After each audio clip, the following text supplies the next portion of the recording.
సంవత్సరాల తరబడి government job కోసం వేచి చూస్తున్నారా? కేవలం 8 నెలల్లో మీ కల నెరవేర్చుకోండి. వెంటనే కింది నంబర్స్‌కి కాల్ చేయండి. అది ఏం లేదు మేడం. ఏ మగవాడికి కూడా రాకూడని కష్టం వచ్చింది. ఎవరికైనా భార్య తన సొంతం అనుకుంటారు. ఇక్కడ సమస్య రివర్స్ అయిపోయింది మేడం. నా భార్యకి ఇంకొక అకౌంట్ ఉంది అనిపిస్తుంది.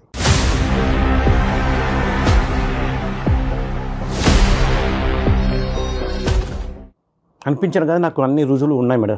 నేను ఊరికి ఆషామాషిగా ఏం మాట్లాడట్లేదు. అసలు మీ పెళ్ళి ఎన్ని సంవత్సరాలు అవుతుంది? మా పెళ్ళి 4 సంవత్సరాలు అయిందండి. పెళ్ళైన తర్వాత నెలకే అమ్మాయి ప్రెగ్నెంట్ అని చెప్పింది మేడం.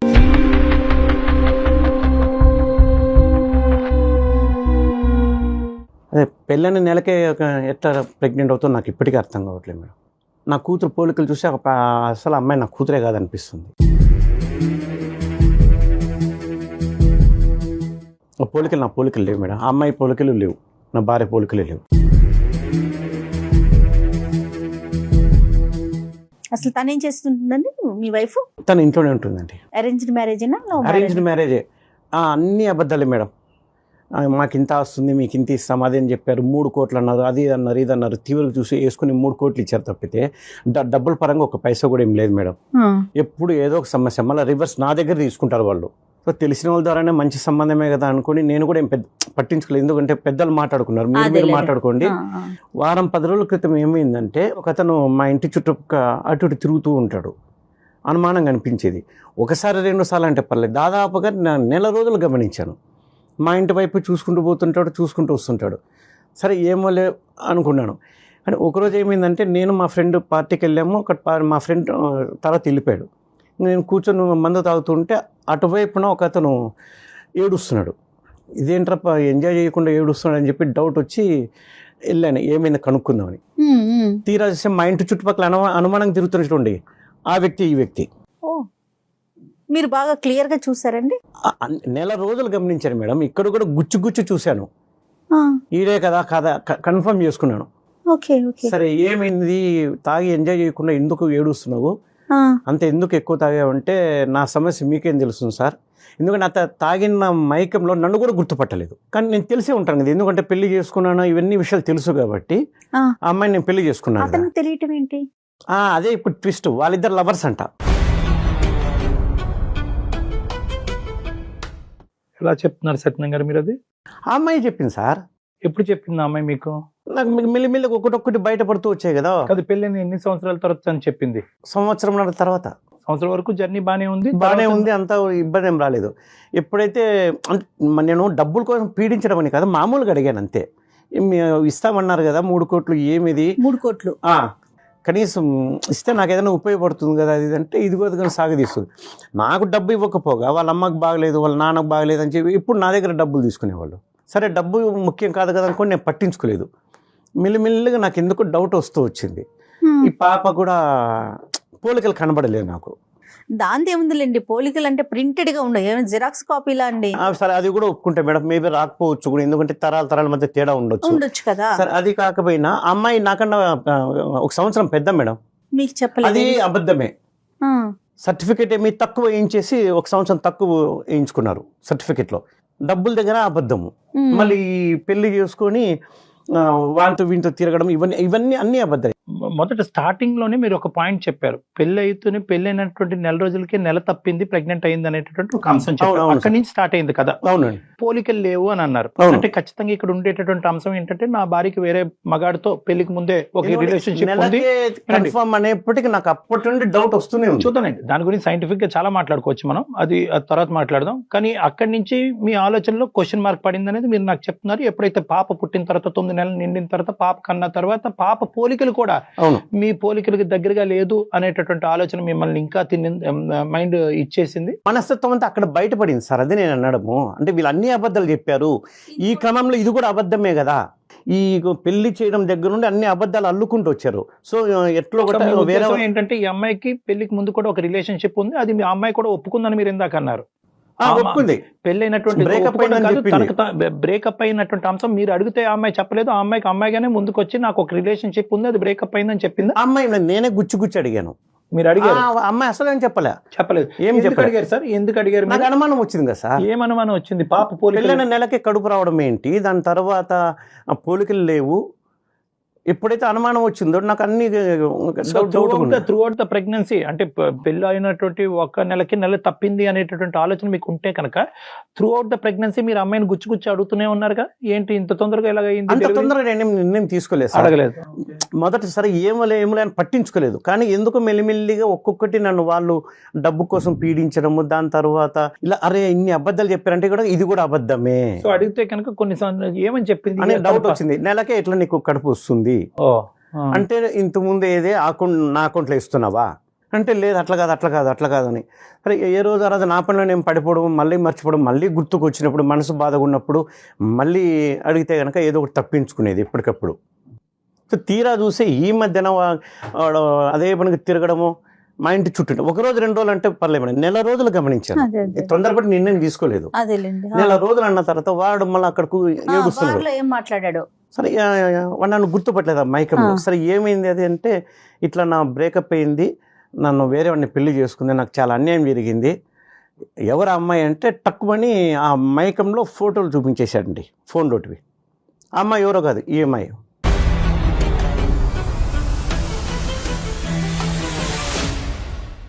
మీ భార్య ఫోటోలు అతని ఫోన్లో వాడి ఫోన్లో ఉన్నాయి. అంటే ఎలా ఉన్నాయండి? వాడు ఆ అమ్మాయి ఉన్న ఫోటోలు ఉన్నాయి, కేవలం ఆ అమ్మాయి ఒకటే ఉన్నాయి? వాళ్ళు ఇంటిమేట్ ఉన్న ఫోన్ లాంటివి ఏం లేవు. జస్ట్ ఈ అమ్మాయి ఫోటో 2-3 ఫోటోలు ఉన్నాయి. ఏమో నాటకం ఆడుతున్నాడేమో, మనకేం తెలుసు. వాడు తాగటం, ఏడవటం, మీకు ఆ ఫోటో చూపెట్టడం ఇంత స్పాంటేనియస్ గా ఎలా జరిగిపోతున్నాయండి? అంటే మీరు ఎవరో వచ్చి పక్కన కూర్చుని ఓదార్చేటప్పటికి అంటే ఉన్నాడు సరే, మా ఇంటి చుట్టూ తిరిగాడు కదా. ఆడి తిరగటం నిజమే, కానీ వాడు నిజమే చెప్పాడు అనేది అంటే మీరు చూసి ఈఎంఐ నిర్ధారించాలి కదా సార్. నేను సరే ఒక ఆరోపణ వచ్చింది, నేను చెప్పాను, తప్పు చేయనప్పుడు నిరూపించుకోమనండి. మీరు అడిగారండి, ఫోటో కనిపించింది, నీ ఫోటో అతని దగ్గర ఎందుకు ఉందని? లేదు మేడం, ఇప్పుడు నా అనుకున్న మనిషి ఫోటోలు వేరే ఫోన్లో ఉండేప్పటికీ మీకు అర్థం కలగా నాకు జీవితం మీద విరక్తి పుట్టింది మేడం. ఈ అమ్మాయిని ఎంత అడిగినా కూడా ఏవో ఒక దొంగ మాటలు చెప్తుంది, అబద్ధాలు చెప్తుంది, అడిగి కూడా ఉపయోగం లేదు. ఇంకా ఈ అమ్మాయితో కలిసి బతకకూడదని నేను నిర్ణయం తీసేసుకున్నాను మేడం. నా వల్ల కావట్లేదు. 1 రోజు 2 రోజులు అంటే పర్లేదు మేడం, కానీ ఈ పరిస్థితి ఏంటి మేడం?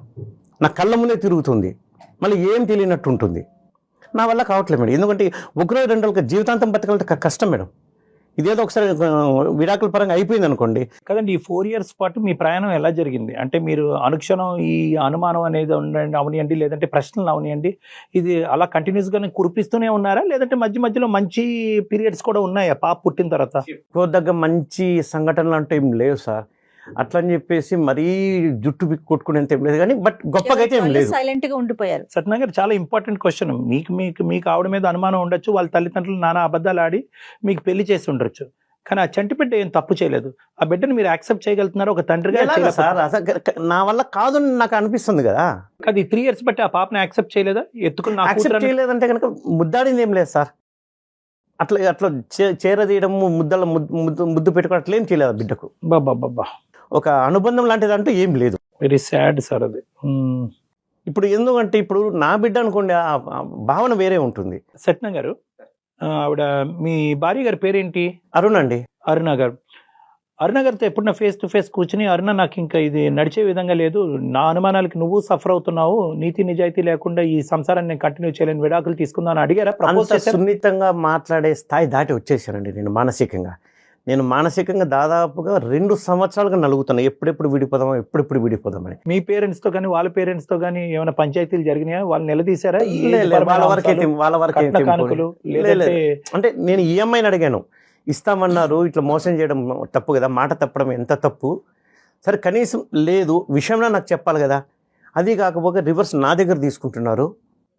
డబ్బు పరంగా నేనేం పెద్దగా ఇబ్బంది పడలేదు కాబట్టి వాళ్ళు మీకు ఇవ్వకపోయినా కూడా మానవతా దృక్పథంతో కష్టాల్లో ఉన్నారు, పట్టించుకోలేదు. కానీ ఎప్పుడైతే వీడు నెల రోజులుగా తిరుగుతూ, మెయిన్ అంశం ఇదైతే బాగా సూదులతో గుచ్చినట్టుగా ఉంటుంది. ఈ అంశం లేకపోతే కనుక ఇప్పుడు ఈ ప్రెగ్నెన్సీ కానీ, లేదంటే వీడు పరిచయం అవ్వకపోయి ఈ ఇష్యూ లేకపోతే కనుక, ఈ ఇష్యూ లేకపోతే ఆ 2 ఇష్యూస్కి అయితే కనుక మీరు డైవర్స్ అని అనుండేవారు కాదు కదా.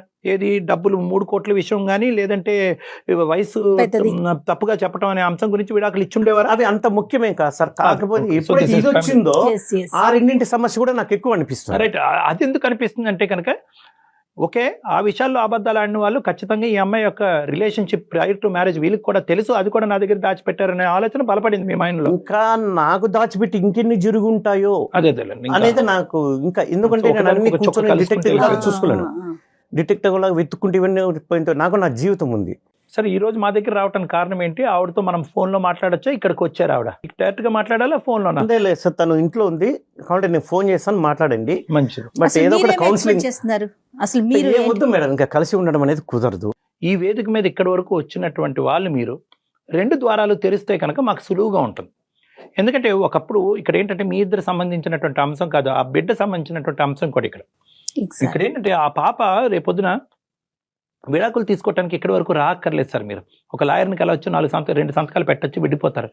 కానీ ఇక్కడ ముఖ్యమైనటువంటి అంశం ఏంటంటే నా బిడ్డను కాదు అని చెప్పి నా బిడ్డ ఎవరు, నా తండ్రి ఎవరు అనేటటువంటి ప్రశ్నతో ఆ చంటి బిడ్డని ఈరోజు నడి సముద్రంలో వదిలేస్తున్నారు. అది చాలా పెద్ద అంశం. ఈరోజు ఏ నిర్ణయం తీసుకున్నా కూడా కేవలం అరుణ గారి point of view, me point of view కాకుండా ఆ బిడ్డ పాయింట్ ఆఫ్ వ్యూలో కూడా తీసుకోవాలనేటువంటి అవసరం ఉంది. ఈరోజు మీరు ఇక్కడ కూర్చున్న దానికి ప్రధానమైనటువంటి అంశం ఏంటంటే అరుణ్తో మాట్లాడి అరుణ అతనికి విడాకులు ఇయ్యమ్మా అనే దాని గురించి కాదు. దయచేసి ఆ మాట మార్చుకోండి. మీరు దాని గురించి కాదు, నాకు క్లారిటీ కావాలి. ఎందుకంటే నా భార్య ఒక పెళ్ళైనటువంటి నెల రోజుల్లోనే నెల తప్పింది. ఇది సైంటిఫికలీ పాసిబుల్లా కాదా? నా బిడ్డ కాదా? ఒకప్పుడు నా బిడ్డని తేల్చుకోవాలంటే ఏం చేయాలి అనే ప్రశ్నలతో మా దగ్గర రండి, మేము సమాధానం చెప్తాం. Yes. మీ అనుమానం అబద్ధం అవుతే విడాకులు తీసేసుకున్నారు, 6 నెలల తర్వాత ఆ బిడ్డ నా బిడ్డే అని తేలింది అనుకోండి, it is damn sure she is not my kid. That is your thought. నేనేమంటున్నానంటే యువర్ డామ్ షూర్. సైంటిఫిక్గా మనం ప్రూవ్ చేసి ఒక జీనోమిక్ టెస్ట్ ఏదో చేసి అది కరెక్ట్ కాదని మనం ప్రూవ్ చేసాం అనుకోండి, ఆమె మీరు ఎప్పుడు మీరు విడాకులు తీసుకుని విడిపోయిన తర్వాత ఏం చేస్తారు? చంపలేసుకుని అరే నువ్వు నా కూతురే అని చెప్పి మీ కూతురుని యాక్సెప్ట్ చేస్తారా? మీ కూతురు మీ దగ్గరకు వస్తుందా? లేదంటే నువ్వెవరో అని అడుగుతుందా?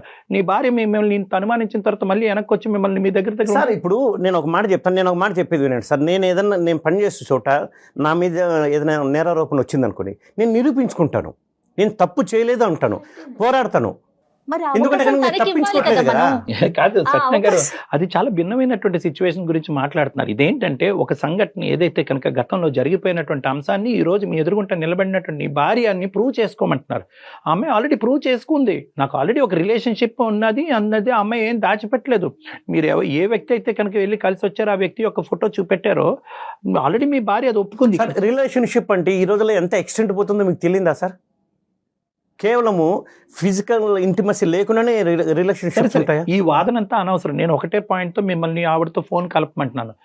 2 ద్వారాలు ఓపెన్ చేసి ఆవిడ ఒక క్లారిఫికేషన్ ఇచ్చేదానికి అవకాశం ఉంటే కనుక మనం మాట్లాడుకోవటం ఒక సానుకూలమైన వాతావరణంలో మాట్లాడుకోవచ్చు. లేదంటే కనుక మీరు మొదలుపెట్టిన కాడి నుంచి అరుణ నాకు ఎప్పుడు డైవర్స్ ఇస్తామనేది ఆ ఆబ్జెక్టివ్తో మాట్లాడద్దని అంటున్నాను. అసలు సంఘటనలు ఏం జరిగినాయి, ఏ అంశాల వల్ల తను ఇప్పుడు వచ్చి విడమర్చి మీకు చెప్పలేకపోయింది, మీ అనుమానాలు నివృత్తి చేయడానికి ఆవిడ ఒక ప్రయత్నం చేయడానికి సరే సార్, అవకాశం ఇవ్వండి. మీకోసం కావాలంటే నేను ఫోన్ చేస్తాను, మాట్లాడండి సార్. బట్ నాకైతే నమ్మకం లేదు. సరే, అది వేరే మీరు విషయం. ఏదో ఒకటి నేను counselling చాలా మంది ఇదే ఆలోచనతో నా క్లినిక్ రూమ్ లోకి వస్తారండి. ఏమంటారంటే నాకేం నమ్మకం లేదు డాక్టర్ గారు, నేను విడిపోతాను, నా గురించి ఎందుకయ్యా, లాయర్ దగ్గర పోండి అని చెప్తాను కానీ నేను కొన్ని అంశాలు విడమర్చి చెప్పేటప్పటికి వాళ్ళ ఆలోచన శైలి మారుతుంది, మీ ఆలోచన శైలి కూడా అలా మారుతుంది అనే నమ్మకంతో ఈ కాల్ ప్రారంభిద్దాం. మనం కలపండి సార్. ప్రతి రోజు నరకంగా ఉంది సార్, ఒక రోజు 2 రోజులు అయితే పర్లే.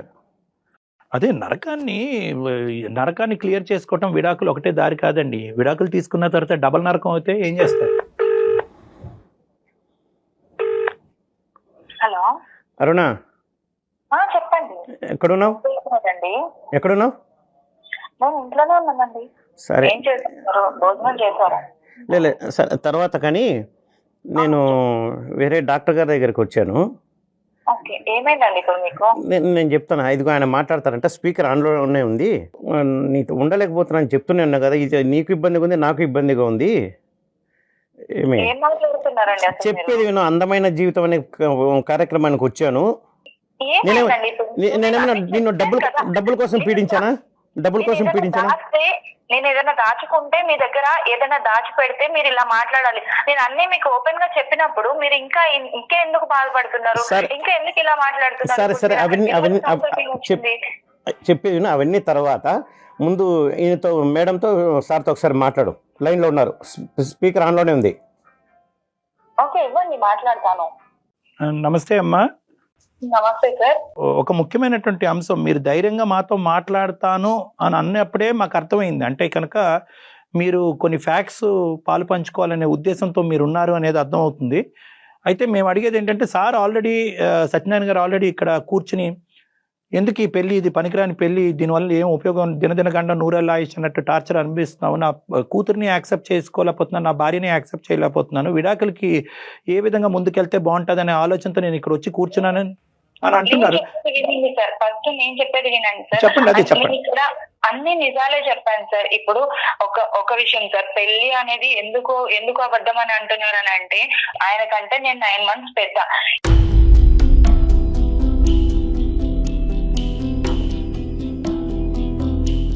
నాకేమైంది అంటే, కుజదోషం వల్ల పెళ్లి అవ్వట్లేదు. ఆల్రెడీ 7 matches వచ్చి అవి క్యాన్సిల్ అయిపోయాయి. కాబట్టి ఈ సర్టిఫికేట్ త్రూ నాకున్న 9 months అనేది తక్కువ చేసి చెప్పారు సార్. నేను అబద్ధం చెప్పాను సార్, నిజమే చెప్పింది నేను. అది కూడా నేను చెప్పాను సార్. నేను పెళ్లి అయిన తర్వాతే చెప్పాను సార్, కాదు అనట్లేదు. కానీ నేను ఆల్రెడీ ఆయనకి చెప్పాను, ఎందుకంటే కుజదోషం వల్ల నేను ఇలా చేసుకున్నాను సార్. ఈ ముఖ్య మొదట ఎందుకు చెప్పలేదు సార్? సార్ నేను పెళ్ళైన వెంటనే చెప్పాను సార్, నేను నాకు ఇలా ఉంది, ఇలా కుజదోషం ఉంది, సో దాని వల్ల నాకు ఇలా చేశారు పెద్దవాళ్ళు అనేసి నేను ఆయనకి ఓపెన్ గా చెప్పాను సార్.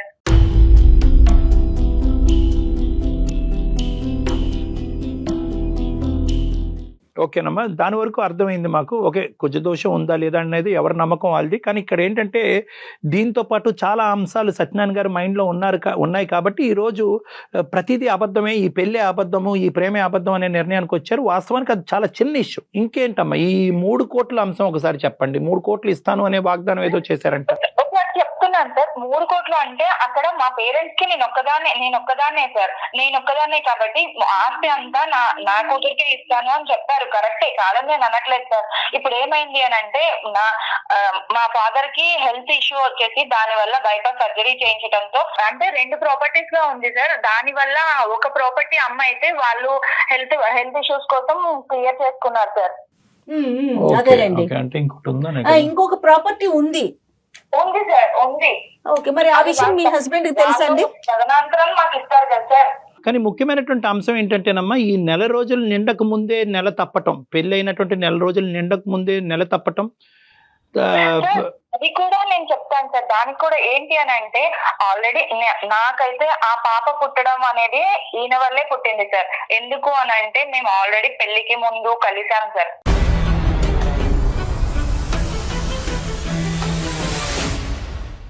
పెళ్లికి ముందు ఎంగేజ్మెంట్ అయిన తర్వాత మేము బయటకు వెళ్ళడం జరిగింది సార్. ఒక హోటల్ కి వెళ్ళడం అనేది జరిగింది. ఆ హోటల్లో మేమిద్దరం కలిసాం. కలిసినప్పుడు అప్పుడు నేనేమనుకున్నాను అని అంటే, నాకు ప్రెగ్నెన్సీ వస్తుంది అని అనుకోలేదు సార్. పెళ్లి అయిన తర్వాత పెళ్లి అయిన 1 month కి నాకు ప్రెగ్నెన్సీ కన్ఫర్మ్ అయ్యింది అని తెలిసింది సార్. సో నేను అదే చెప్పాను సార్ ఆయనకి, ఆయన వల్ల వచ్చిన ప్రెగ్నెన్సీ సార్ ఇది. లేదు సార్, ఇది అబ్బుదే. ఎందుకంటే కనుక తను ఖచ్చితంగా చెప్పింది 3 రోజులే కదా అయ్యింది కాబట్టి ఫుల్ సేఫ్ పీరియడ్ అని చెప్పింది సార్. ఫుల్ సేఫ్ పీరియడ్ అని చెప్పింది. ప్రెగ్నెన్సీ ఎట్లా వస్తుంది సార్? మీరిద్దరు కలవటం అయితే కనుక నిజమే, ఒక్కసారే సార్. ఓకే, ఒకసారి 2 సార్లు అనేది పక్కన పెట్టండి. ఒకసారి కలిపితే కనుక చాలా మంది ఆడవాళ్ళకి ప్రెగ్నెంట్ అవుతారు. అది మీరు డిసైడ్ చేసేది కాదు. కానీ అది కామన్. అది వినండి. మీరు ఇందాక మాకు ఆ పాయింట్ చెప్పాలి కదా సత్యనారాయణ గారు. ఇందాక ఏంటంటే, సార్ ఆ అమ్మాయితో పెళ్లి అయిన తర్వాత కలవటం కాదు, పెళ్లికి ముందే కలిసాననే మాట చెప్పాలి కదా మీరు. పీరియడ్ బ్యాడ్ పీరియడ్ అనేది పక్కన పెట్టండి, అది అంత యాక్యురేట్ కాదు. ఇర్రెగ్యులర్ పీరియడ్స్ ఉండేటటువంటి స్త్రీలకి ఖచ్చితంగా అలా చెప్పలేరు. నాకు ఇన్ని సమస్యలు అది గుర్తు రాలేదు సార్. చెప్పమ్మా, నువ్వు చెప్పు. నేను ఆల్రెడీ ఆయనకి ఇదే విషయం చెప్పాను సార్. అక్కడ ఏ డేట్స్ లో అనేది నాకు అంత ఖచ్చితంగా డేట్స్ అయితే చెప్పలేకపోయాను సార్. కాకపోతే 1 month తర్వాత నాకు కన్సీవ్ అయిందని నేను తెలుసుకున్న తర్వాత కూడా నేను ఫస్ట్ చెప్పింది ఆయనకే సార్. అరుణ, ఒక ఆడపిల్లగా ఇది చాలా రిస్కీ అమ్మ. 2 కారణాలు. ఒకటి ఏంటంటే కనుక, వాస్తవానికి నీ పర్టికులర్ ఏదైతే సేఫ్ పీరియడ్ అని మనం అంటాం, ఏ పీరియడ్లో అయితే కనుక సెక్షువల్గా భార్యాభర్తలు కలిసినా కూడా ప్రెగ్నెన్సీ రాకుండా ఉంటుంది, అది చాలా వేరియబుల్గా ఉంటుందమ్మా. ఎస్పెషల్లీ ఇర్రెగ్యులర్ పీరియడ్స్ ఉన్నా కూడా, కొద్ది డేట్స్ అటు ఇటు అయినా కూడా చాలా ప్రాబ్లం అవుతుంది. చాలామంది ఆడపిల్లలు ఆ సేఫ్ పీరియడ్లో కలిసినా కూడా ప్రెగ్నెంట్ అవడానికి చాలా ఛాన్సెస్ ఉంటాయి. ఇది నెంబర్ 1. నెంబర్ 2, నాకు ఇంకో భయం ఏంటంటే కనుక, ఒకప్పుడు ఈ పెళ్లి ముందుకు వెళ్ళకపోయి ఉంటే కనుక ఏం చేసి ఉండేదానివి నువ్వు? ఈరోజు ఒక తల్లిగా ఉండేదానివి కదా, పెళ్లి కానటువంటి ఒక తల్లిగా ఉండిపోయేదానివి కదా. అది కూడా నిజమే సార్, కానీ ఆయనతోనే ఎంగేజ్మెంట్ అయింది, ఆయనే పెళ్లి చేసుకుంటాను కదా సరేలేండి. అని కూడా నేను ఏం మాట్లాడలేదు సార్. దానికోసమే ఇదంతా ఇంత సార్ నో తెరిచి అన్ని అబద్ధాలు సార్, నో తెరిస్తే అమ్మా, అబద్ధాలే. అమ్మా, ఒకటి అరుణ, నువ్వు చాలా సింపుల్ గా చెప్తున్నావు ఎంగేజ్మెంట్ అయింది కాబట్టి అతనితోనే పెళ్లి అవుద్దని నీకు నువ్వుగా ముద్ర వేసుకుంటున్నావు. కానీ ఈ కుజదోషం అనే సబ్జెక్టు పెళ్లికి ముందు తెలిస్తే అతను విత్డ్రా అయ్యి ఉండేవాడేమమ్మా. నీతో శారీరకంగా కలిసిన తర్వాత అతను విత్డ్రా అయ్యి ఉండేవాడమ్మా. అప్పుడు నీ పరిస్థితి ఇది కరెక్ట్ కాదేమో అని అంటే, లేదు మనం పెళ్లి చేసుకుంటాం కదా అని ఆయన ఇదంతా చేశారు సార్. ఆ టైంలో ఇంకా అన్ని స్పీడ్ గానే ఉంటాయిలే అమ్మా అవన్నీ. ఇప్పుడు ఆ కార్యక్రమం గురించి ఇతను మాకు చెప్పలేదు కూడా, ఇప్పుడు చెప్తున్నాడు అది. అదే సార్, ఇప్పుడు ఆయన చేసిన తప్పుని గురించి ఆయన మాట్లాడకుండా నాది తప్పు సార్ ఇందులో తప్పేమి సార్, ఇద్దరు కలిసి చేసాం కదా, నా ఒకరి తప్పైనా ఎట్లా ఉంటుంది సార్? కాదు, ఆవిడ నేను వద్దన్నాను, అతను పర్వాలేదు పెళ్లి అయిపోతుంది అని చెప్పి అతను అన్నిటి కనుక ఆవిడ కమిట్ అయిందని చెప్తుంది. తప్పు ఇన్ని అబద్ధాలు చెప్పేది ఇది కూడా చెప్తుంది సార్, ఏమైనా చెప్తుంది అబద్ధం. ఏ అబద్ధాలు అనేది ఏ నిజాలు అనేది మాట్లాడుకుని సత్యనారాయణ గారు కొద్దిగా ఓపిక కూడా. అమ్మ ఇంకో అంశం నాకు చెప్పమ్మా, ఈ వీడు ఎవడో మీ ఇంటి చుట్టూరు అక్కడ ప్రదక్షిణాలు చేశాడంట, 4 రోజులు ప్రదక్షిణం చేశాడంట. అతనుగా పబ్కి వెళ్ళాడు, అతను తాగాడు, ఏడుస్తున్నాడు. ఏమయ్యా ఎందుకు ఏడుస్తున్నాడు అంటే కనుక నాకు ఒక ఎక్స్ గర్ల్ ఫ్రెండ్ ఉందని చెప్పని టప్పని ఫోన్ జోబులో తీసి నీ ఫోటో చూపెట్టాడంట. ఈ కథ ఏంటమ్మా? జస్ట్ ఫ్రెండ్స్ గా ఉన్నాము అంతే సార్. తను మాట్లాడేవాడు, నేను మాట్లాడేదాన్ని అంతే సార్. ఒక రోజు ప్రపోజ్ చేసినప్పుడు నాకు అదే టైంలో మ్యాచెస్ చూస్తున్నారు, ఇవన్నీ కరెక్ట్ కాదు అని తనకి చెప్పేశాను, బ్రేకప్ చెప్పేశాను, అయిపోయింది సార్. ఈ విషయం ఎప్పుడు చెప్పామ్మా సత్యనారాయణ గారికి? ఎప్పుడు చెప్పా ఈ విషయం?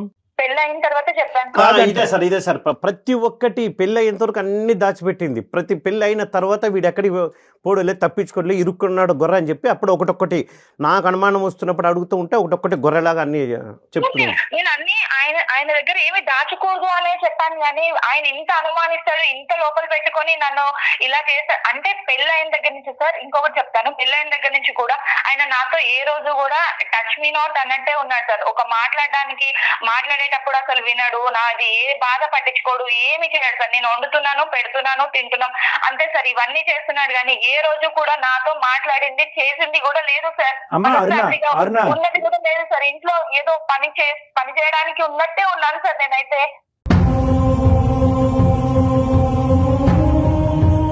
పెళ్ళైనటువంటి ఒక నెల రోజుల లోపు ఎప్పుడైతే కనుక నువ్వు నెల తప్పేవనేటటువంటి వార్త అతనికి మొదటగా వినిపించావో ఆ రోజు నుంచే అతని మనసు మారిపోయింది. ఇది రాంగ్ మ్యారేజ్, రాంగ్ ట్రాక్ లోకి వెళ్ళిపోయింది నా జీవితం అనేది అతను ఫిక్స్ అయిపోయాడు. కాబట్టి నువ్వు ఇప్పుడు డిస్క్రైబ్ చేసిన ప్రవర్తన అంతా కూడా దాని పరిణామమే. లేదు సార్, ఆ పాపని కూడా, మాకు ఒక పాప పుట్టింది సార్, ఆ పాపని కూడా ఎత్తుకున్నది లేదు, ఏ రోజు ప్రేమగా పలకరించింది లేదు, మాట్లాడింది లేదు సార్. ఆ పాపతో ఆడుకున్నది కూడా లేదు. ఎవరైనా ఎట్లా చేస్తారు సార్? ఎవరైనా ప్రేమగా చూసుకోగలరా? ఎందుకు అరే నాకు సంబంధం లేదంటుంటే మళ్ళీ ఊరికే అతని పాప కాదంటున్నాడమ్మా. అతను బల్లగుద్ది వాదిస్తున్నాడు. లేదు సార్, తన వల్ల కలిసినప్పుడు నేను ఎవరితో ఏ తప్పు చేయలేదు సార్. ఆయనతో కలవడం వల్లే నాకు ఈ ప్రెగ్నెన్సీ అనేది వచ్చింది. నేను పెళ్లి తర్వాత నాకు కన్సీవ్ అయింది కాబట్టి నేను ఆయనకి కూడా అదే చెప్పాను సార్. ఫస్ట్ కలిసినప్పుడు ఆయన ప్రెగ్నెన్సీ వచ్చిందని చెప్పాను సార్. నేను ఇంకా ఎవరితో ఏ తప్పు చేసిందైతే లేదు సార్. ఏది పెళ్ళి నెలకేనా ఇంత స్పీడా? అది సత్యనారాయణ గారు ఇందాక నేను అది క్లారిటీ ఇచ్చాను కదా. ఆ సేఫ్ పీరియడ్ ఏదైతే కనుక మీరు కలిసిందో అబద్ధం సార్, అన్ని అబద్ధాలు చెప్తుంది. మీరు అబద్ధం అంటే కనుక సైన్స్ తిరగరాయలేవండి. ఒక్క నిమిషం సత్యనారాయణ గారు, ఇప్పుడు ఖచ్చితంగా ఆ అమ్మాయి నిజం చెప్తుందో మీరు నిజం చెప్తున్నారు, లేదంటే ఆ అమ్మాయి అబద్ధం ఆడుతుందో మీరు అబద్ధం ఆడుతున్నారో అని చెప్పలేండి. ఒక 2 నిమిషాలు అరుణ నేను చెప్పే జాగ్రత్తగా వినమ్మా. చెప్పండి సార్. ఇప్పుడు పెద్దవాళ్ళు కుజదోషం అనో ఇంకో దోషం అని చెప్పి పెళ్లి చేసినా కూడా ఒక భార్యగా అతనితో పాటు జర్నీ చేయబోతున్నావు కాబట్టి ఒక అబద్ధం ఏ లెవెల్ వరకు వెళ్తుంది అనేటటువంటి ఆలోచన నీ లోపల ఉండాలి. కాబట్టి నువ్వు పెళ్లికి ముందే ఈ అంశం నీ వయసు ఇంత అని ముందే చెప్పుంటే కనుక బాగుండేది. ఓకే, డబ్బులు ఆస్తులు అమ్ముకున్నారు, పెద్దవాళ్ళు చెప్పొద్దు అన్నారు కాబట్టి ఆల్రెడీ 7 మ్యాచెస్ వచ్చింది, అవి పోతున్నాయి కాబట్టి అలా కాదమ్మా, అలా కాదు మాట ప్రకారం నేను చెప్పలేకపోయాను సార్.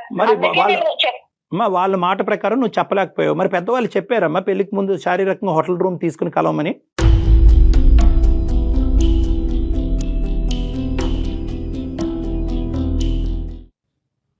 అది మాత్రం ఆయన, ఇది మాత్రం పెద్దలు. సరే, డిస్కషన్ కరెక్ట్ కాదులేండి. అమ్మ అనుమానం పెనుపోతాం అని ఎందుకు అంటారంటే కనుక ఒక్కసారి ఆ బీజం పడిన తర్వాత మన కళ్ళు ఆటోమేటిక్ గా మిగతా అంశాల గురించి వెతకలాట మొదలు పడుతుంది. అలా వెతికేటటువంటి క్రమంలో గుచ్చి ఒకడు ఎవడైతే ఉన్నాడో వాడు ఇంటి చుట్టూ తిరిగాడు, వాడు దొరకపోతే ఈ రోజు ఈ సమస్య ఉండదు. వాడు దొరకటం, వాడు ప్రత్యేకంగా నీ ఫోటోయే వాడు ఫోన్లో చూపెట్టడం, ఏదో తూతూ మాత్రంగా ఎక్కడి నుంచో పోతుంటే నీకు ఫోటో తీసుంటాడు, ఆ ఫోటో ఇతనికి చూపెట్టాడు, ఇదేంటి వాడి ఫోన్లో నా భార్య ఫోటో అని చెప్పి ఆల్రెడీ ఇతనికి అనుమానం అనేది ఉంది కాబట్టి అది ఇంకా డీప్గా ఒక వేరులతో నాటుకుపోయింది ఆ అంశం. అంటే అన్నీ కలగలుపుగా అతని మైండ్ పొల్యూట్ చేసింది. సమాధానాలు నువ్వు చెప్తున్నావు కరెక్టే, ఏమంటే అది కాదండి ఇది కాదండి అని చెప్తున్నాడు, కానీ అతను నీ నోటు ద్వారా సమాధానాలు వినాలి అని అనుకోవట్లేదు. ఎందుకంటే తప్పు చేసిన దాన్ని నువ్వు కాబట్టి, నువ్వు అని అతను అనుకుంటున్నాడు కాబట్టి నీ నోటు ద్వారా సమాధానాలు అతను చల్లబరచట్లేదు. ఫైనల్గా మా దగ్గరకు వచ్చి ఏంటంటే ఇవేమీ కాదండి, నేను ఏమీ వినాలని అనుకోవట్లేదు, నా భార్య దగ్గర నుంచి నాకు విడాకులు ఇప్పించండి అనే అంశంతో ఇతను వచ్చి ఇక్కడ సాయం చేయండి సార్. ఇదంతా కాదు సార్, ఇప్పుడు నేను ఎవరితోనూ తప్పు చేయలేదని నేనైతే ప్రూవ్ చేసుకోలేను కదా సార్. ఇప్పుడు తప్పు చేయలేదు అని నేను చెప్తున్నాను కదా సార్. నేను చెప్పినప్పుడు ఆయనతో నేను పెళ్లి చేసుకుంటాను అని ఫిక్స్ అయిన తర్వాత కదా సార్ నేను ఇదంతా చేసింది. నేను ఇప్పుడు ఆయన కాదు అని అంటే నేను ప్రూవ్ చేసుకోవడానికి ఎలా ప్రూవ్ చేసుకోలేను కదా సార్. అమ్మ నీ మాటలో నువ్వు మాట్లాడే తీరు, నీ యొక్క పద్ధతి వ్యవహారం అనేది ఎంతో కొంత విశ్లేషించే కెపాసిటీ నాకుంది. నేనైతే మాత్రం ఖచ్చితంగా నువ్వు నిజాయితీ పర్రాలే అన్నట్టుగా నేను మాట్లాడగలను. కానీ ఇక్కడ నమ్మకం రావాల్సింది నాకు కాదు, నీ భర్తకి. సో ఇక్కడ ముఖ్యమైనటువంటి అంశం ఏంటంటే మీ ఇద్దరు, ఇప్పుడు ప్రధానమైనటువంటి అంశం ఏంటంటే పెళ్లికి ముందే నువ్వు వేరే వ్యక్తితో కలిసేవా, ఇతనితోనే కలిసేవా, ఈ బిడ్డ అతని బిడ్డ, నీ బిడ్డ, వేరే వాళ్ళ బిడ్డ అనేది తేలితే కనుక సరిపోతుంది. కాబట్టి నా ఉద్దేశం ఏంటంటే మీరిద్దరూ ఏకీభవిస్తే కనుక, మీ ఇద్దరు నా దగ్గరికి వస్తే కనుక నేను సర్టిఫై చేస్తాను ఫర్ జీన్ టెస్టింగ్.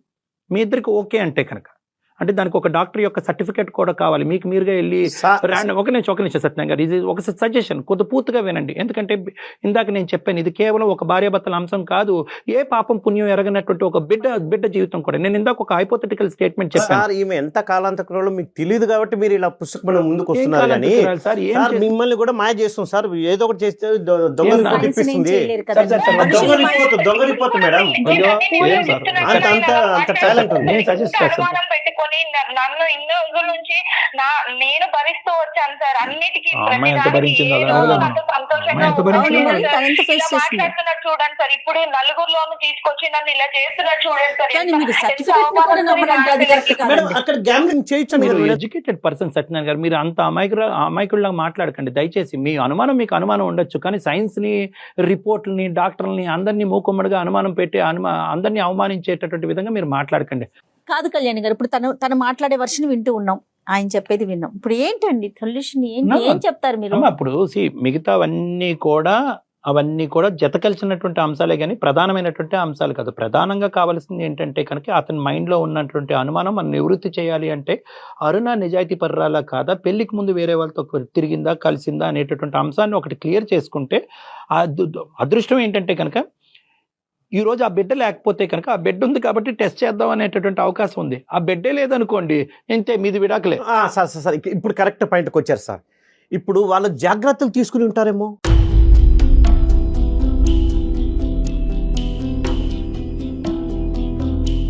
వాళ్ళిద్దరు జాగ్రత్తలు తీసుకుని ఉంటారు కదా. చూడండి, ఒకటి ఇప్పుడు అనుమానం అనేటటువంటి దానికి మనం నిచ్చెన వేస్తే కనుక అది ఎక్కడికో వెళ్ళిపోతుంది. సత్యనారాయణ గారు, మీరు ఒక ప్రైమరీ ఒక నిమిషం అరుణ నన్ను ఇలా మాట్లాడుతున్నప్పుడు ఆయన కాదు సార్, ఫస్ట్ నేను ఇచ్చేస్తాను సార్,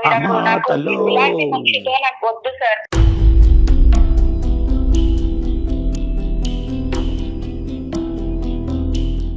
ఒకటి, నేను ఇద్దరితో ఒకే అంశం మాట్లాడతాను. సత్యనారాయణ గారు, ఫస్ట్ మీతో మాట్లాడతాను.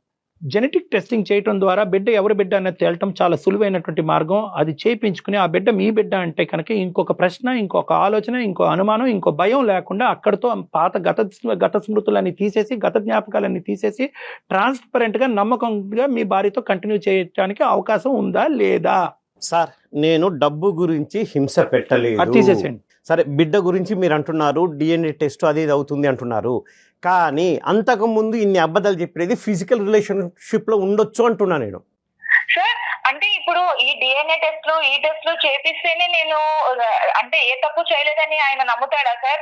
అదే అమ్మా, అక్కడితో ఆగిపోతే హ్యాపీ అమ్మా. అక్కడితో ఆగిపోతే కనుక ఇంకా మళ్ళీ ఆ ఆలోచన లేకుండా, ఆ అంశం యొక్క ప్రస్తావన లేకుండా మీరు ముందుకు వెళ్ళిపోతే కనుక నీకు కష్టమైనా, కొద్దిగా ఇబ్బందికరంగా అయినా, ఒక ఆడది ఈ విధంగా ప్రూవ్ చేసుకోవాలా, చాలా అసహ్యంగా ఉందని నీకు అనిపించినా కూడా ఈ కుటుంబాన్ని కాపాడటం గురించి ఆ టెస్ట్కి వెళ్ళి ప్రూవ్ చేసుకుంటే అక్కడితో అయిపోతే పర్వాలేదు. కానీ అతను అక్కడితో ఆగట్లే. అంతకుముందు కూడా రిలేషన్షిప్ ఏంటి, ఫిజికల్ రిలేషన్షిప్ లో వీళ్ళు జాగ్రత్తలు తీసుకుని ఉంటారు. సో దానికి మేమేం చేయాలి సార్? ఫిజికల్ రిలేషన్షిప్ ఉంది సార్, అంతకుముందు కూడా ఉందో లేదో నాకు తెలియాలి. ఇలా మాట్లాడే మనిషితో మీరు కలిపినా గానీ, నేను అసలు ఈ టెస్ట్లన్నీ చేయించి మీరు ప్రూవ్ చేసినా గానీ నేను ఎలా ఉండాలి సార్? అమ్మా అరుణ, అమ్మా సార్ చెప్పండి సార్. నేను నీకు చెప్పేది ఏంటంటేనమ్మా, ఆబ్వియస్లీ ఈ విధంగా ఇలా మాట్లాడి ఒకటి ప్రూవ్ చేస్తామంటే కనుక ఆ ఒక్కటి ప్రూవ్ చేస్తే అలాగే ఇంకో 100 ఉన్నాయి, ఆ 100 అంశాలకి ఏం ప్రూఫ్ తెస్తుంది అని ఒక ఆడదాన్ని ఇలా బహిరంగంగా మాట్లాడేటప్పటికి ఇతనికి ఏదో అనుమానం అనే జబ్బు ఉందేమో అన్నట్టుగా నాకు ఇప్పుడు బలంగా అనిపిస్తుంది. అంటే డెల్యూజనల్ డిసార్డర్ అంటారు. ఉంది సార్, ఉంది ఏముంది? కాబట్టి ఇన్ని సంవత్సరాల నుంచి ఉండండి నేను సత్యనారాయణ గారు. ఎవరికి చెప్పుకోలేకుండా భరించుకొచ్చాను సార్. ఇతని ఆలోచన అనేది ఇంకో తప్పుదోవలో వెళ్ళిపోతుంది కాబట్టి అతను మీరు ఇద్దరు నా దగ్గరికి రండి, మీరిద్దరూ నా కౌన్సిలింగ్కి రండి. ఎందుకంటే అతను మీరిద్దరూ కాదు, ప్రధానంగా అతను కూడా రావాలి, అతనితో పాటు నువ్వు తోడుగా రా. అతనికి కౌన్సిలింగ్ కావాలి, అతనికి ట్రీట్మెంట్ కావాలి. ఈ అనుమానం అనేటటువంటి దానికి వల్ల చాలా మంది జీవితాలు నాశనం చేసుకుంటున్నారు. దానికి కౌన్సిలింగ్ ట్రీట్మెంట్ ఇస్తే కనుక అతను అనుమానం అనే జబ్బు పోతుంది, క్లియర్ అయిపోతుంది. దాన్ని బట్టి మీరిద్దరూ హ్యాపీగా ముందుకెళ్ళగలరేమో ఒకసారి ఆలోచిద్దాం. Okay sir. మీరు ఇంతగా చెప్తున్నా కాబట్టి ఒకసారి మీ మాట వింటాను. సంతోషం. వస్తాను సార్, కౌన్సిలింగ్ వస్తాము. రైట్.